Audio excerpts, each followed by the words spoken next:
Iya. Baik Ustaz. Ini juga banyak juga dibahas di media kita nih Ustaz. Ada banyak produk-produk buatan Yahudi Ustaz. Seperti produk makanan, minuman, gadget, kendaraan yang umumnya kita gunakan Ustaz.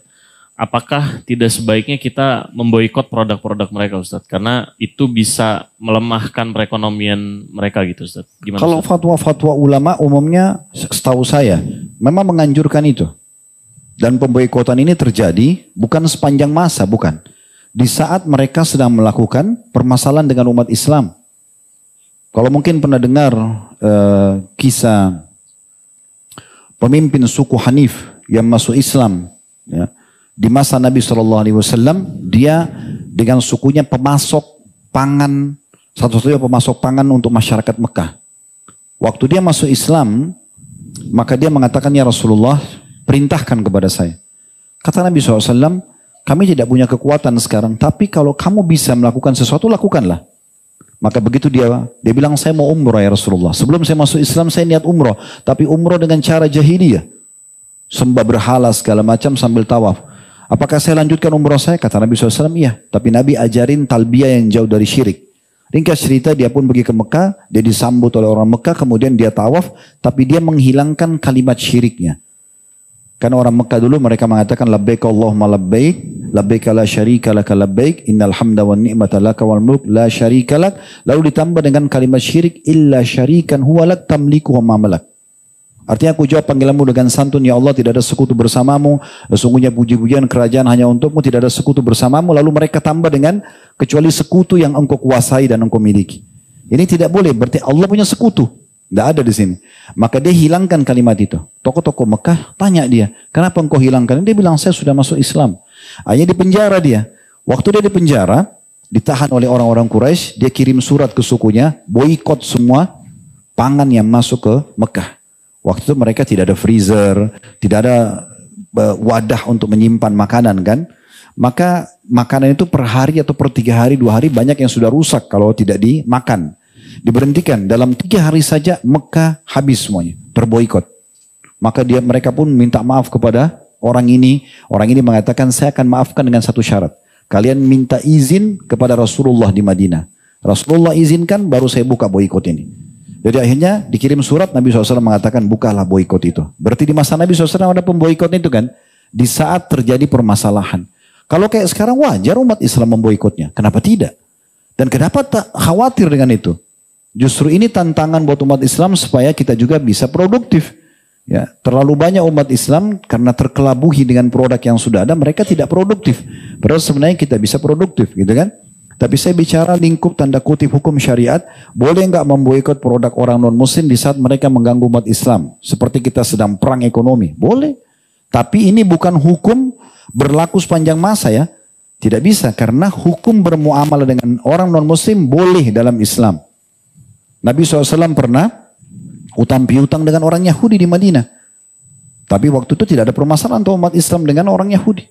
Ya, Salman Al-Farisi pernah menjadi budak di tangan seorang Yahudi dan dia berikan syarat agar Salman menebus dengan kalau tidak salah 1000 pohon kurma. Maka Nabi SAW mengajak umat Islam untuk menebus 1000 pohon kurma itu dan beliau menanam sendiri dengan tangannya salah satu pohon itu. Nah, ini ada muamalah kan gitu. Tapi muamalah ini terjadi di saat memang mereka tidak buat masalah. Kita sekarang bermuamalah dengan warga negara kita, orang Nasrani, orang Hindu, orang Buddha, tidak ada larangan dalam Islam. Terbukti kita mayoritas Islam, mereka aman-aman saja di sini kan. Tidak ada yang mengganggu mereka dan begitulah keadaan umat Islam. Tapi sekarang orang Yahudi memang wajar kalau diboikot. Mereka tidak peduli mau laki-laki mau perempuan. Ini bukan perang namanya. Kalau perang itu masih ada etikanya. Secara internasional pun disepakati, nggak boleh menghancurkan rumah sakit. Tidak boleh membunuh masyarakat sipil, tidak boleh merusak fasilitas umum kayak pabrik makanan. Jadi biar perang terjadi masih ada. Yang perang ini tentara sama tentara, nggak ada hubungannya sama masyarakat biasa. Tapi sekarang kan mereka tidak seperti itu. Dan ini kezaliman. Kenapa umat Islam diam? Harusnya kan tidak. Jadi sangat wajar kalau terjadi pemboikotan sekarang. Minimal kita mulai dari diri kita sendiri.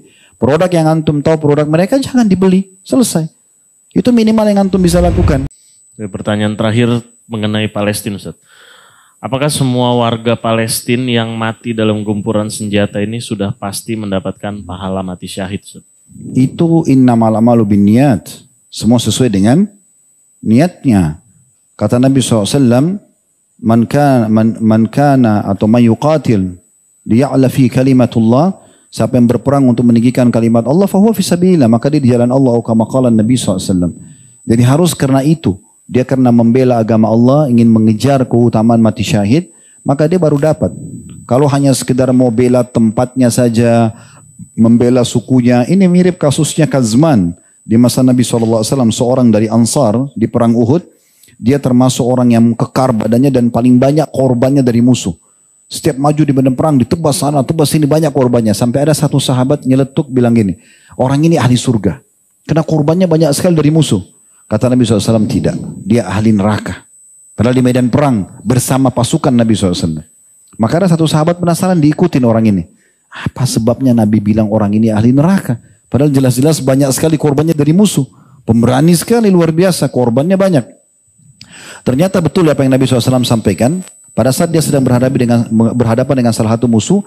Ada satu musuh yang tebas pedang, kena betis atau lututnya orang itu sobek, keluar darah banyak. Karena dia tidak tahan dengan sakitnya, dia ke pinggir kancah peperangan. Dia turun dari kudanya, dia ambil pedangnya, dia bunuh diri. Lalu dia mengatakan, saya cuma berperang untuk membela suku saya. Jadi karena sukunya saja, bukan karena agama Allah, tidak mati syahid. Kan gitu. Jadi ini memang perlu digarisbawahi, kalau mereka berperang karena agama Allah Subhanahu wa taala untuk meninggikan kalimat la ilaha illallah, maka insya Allah mereka mati syahid.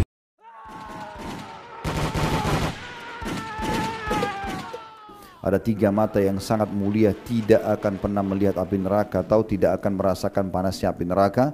Adalah mata yang pertama, mata berjaga-jaga di jalan Allah Subhanahu wa taala. Ya, sekarang ini Allah sedang karuniakan saudara-saudara kita di Palestina, terutama daerah Gaza. Saya mengajak diri saya dan teman-teman sekalian jangan pernah berhenti mendoakan mereka. Kita doakan agar Allah Subhanahu wa taala berikan mereka kesabaran, kemenangan, dan juga Allah terima para syuhada mereka.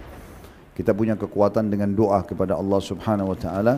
Dan kalau ada yayasan-yayasan resmi untuk mengumpulkan donasi yang bisa menyampaikan anggaran ke sana, maka kita tentunya juga bantu, karena kondisi 2 juta sekian umat Islam di Gaza hari ini sedang dibombardir oleh orang-orang Yahudi, dan mereka semua satu kota itu sedang berjaga-jaga. Mereka tidak tahu kapan serangan datang, maka tidak ada yang bisa membantu mereka kecuali Allah Subhanahu wa taala. Maka kita harusnya berkeyakinan dengan doa kita agar itu menjadi senjata yang paling ampuh untuk bisa memberikan kemenangan saudara-saudara kita di sana. Dan ini karunia yang besar. Mungkin di mata sebagian orang mereka sedang tertindas, tapi di mata syariat justru mereka hamba-hamba Allah yang Allah pilih.